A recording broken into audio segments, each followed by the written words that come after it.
अरे काय चाललंय मार्केटमध्ये? वेदांता लिमिटेडचा शेअर एका दिवसात थेट 60% पेक्षा जास्त पडला. 773 वरून थेट 280च्या आसपास. हा क्रॅश आहे की मोठा गेम प्लॅन? चला समजून घेऊया सोप्या भाषेमध्ये. नमस्कार मित्रांनो, मी आहे दिनेश. तुम्ही बघताय बुल IQ मराठी. आज आपण वेदांताच्या शेअरमध्ये झालेल्या मोठ्या घसरणीमागचं खरं कारण काय आहे ते समजून घेणार आहोत. आणि महत्त्वाचं म्हणजे यात गुंतवणूकदारांनी घाबरायचं की नाही, हा मोठा जो काय प्रश्न आहे हा सर्व माझ्या शेअर होल्डर्सना आणि इतर नवीन मित्रांना देखील पडलेला आहे. तर मित्रांनो, गुरुवारी सकाळी NSEवर वेदांताचा शेअर थेट 773.60 वरून 289.50 पर्यंत खाली आला. म्हणजे जवळपास वेदांतामध्ये 62.5% मोठी घसरण झाली. नंतर दिवस जसजसा गेला तसतसा हा शेअर अजून थोडा 280.85 पर्यंत आला. तसंच BSEवर सुद्धा शेअर जवळपास ₹279 पासून तर 291च्या रेंजमध्ये ट्रेड करताना पाहायला मिळाला. हे बघून अनेक गुंतवणूकदार घाबरले, अनेक शेअर होल्डर्स घाबरले.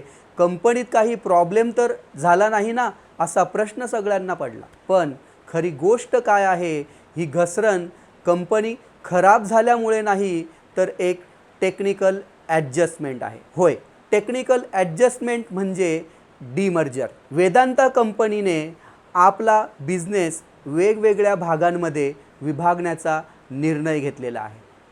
यालाच म्हणतात डीमर्जर. म्हणजे एक मोठी कंपनी आता वेगवेगळ्या छोट्या कंपन्यांमध्ये विभागली जाणार आहे.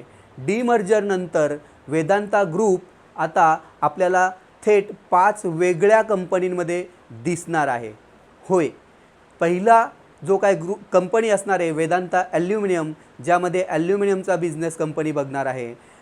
दुसरा आहे वेदांता ऑइल अँड गॅस, त्याच्यामध्ये तेल आणि गॅसचे व्यवसाय बघितले जातील. तिसरा आहे वेदांता पॉवर, ज्याच्यामध्ये वीज निर्मितीचे व्यवसाय बघितले जातील. आणि चौथा आहे वेदांता स्टील अँड फेरस, याच्यामध्ये स्टील आणि इतर मेटलचे बिझनेस बघितले जातील.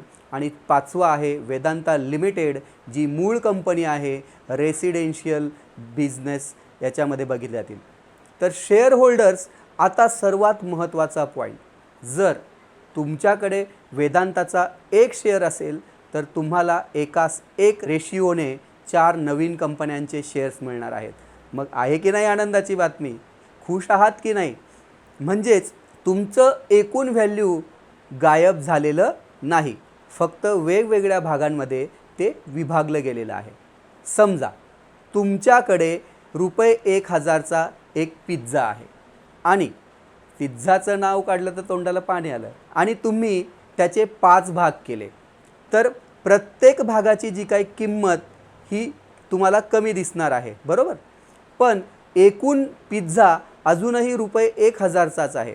तसंच वेदांताच्या शेअरमध्ये झालं आहे. कंपनीने फ्युचर लिस्टिंगबद्दल काय सांगितलेले आहे की हे ज्या काही नवीन कंपन्या आहेत, हे जे काही कंपन्यांचे शेअर्स आहेत, मिड जूनपर्यंत मार्केटमध्ये लिस्ट होतील.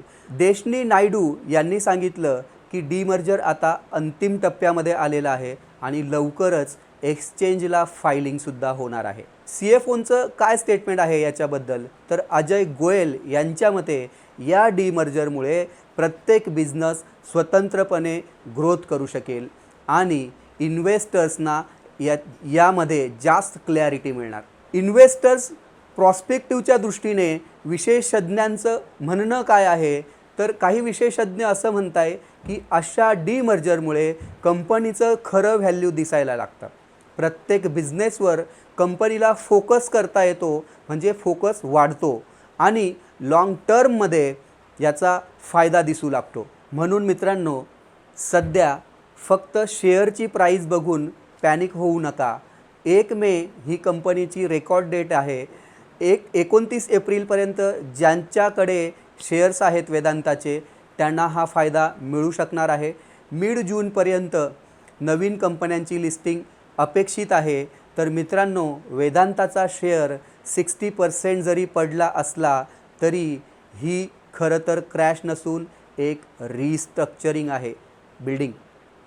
तर खरा गेम तर पुढे सुरू होणार आहे जेव्हा या सर्व कंपन्या वेगवेगळ्या लिस्ट होतील. जर तुम्हाला शेअर मार्केटबद्दल असेच नवनवीन अपडेट्स हवे असतील सोप्या भाषेत तर लगेचच आमच्या चॅनलला सबस्क्राईब करा. व्हिडिओमधली माहिती आवडली असेल तर व्हिडिओला लाईक करा, तुमच्या मित्रांसोबत शेअर करा. आणि हा व्हिडिओ फक्त माहिती देण्यासाठी आहे. गुंतवणूक करण्यापूर्वी तुमच्या फायनान्शियल ॲडवायझरचा सल्ला घेणे अनिवार्य आहे.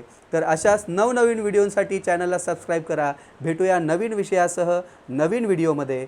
तोपर्यंत धन्यवाद. जय हिंद, जय महाराष्ट्र.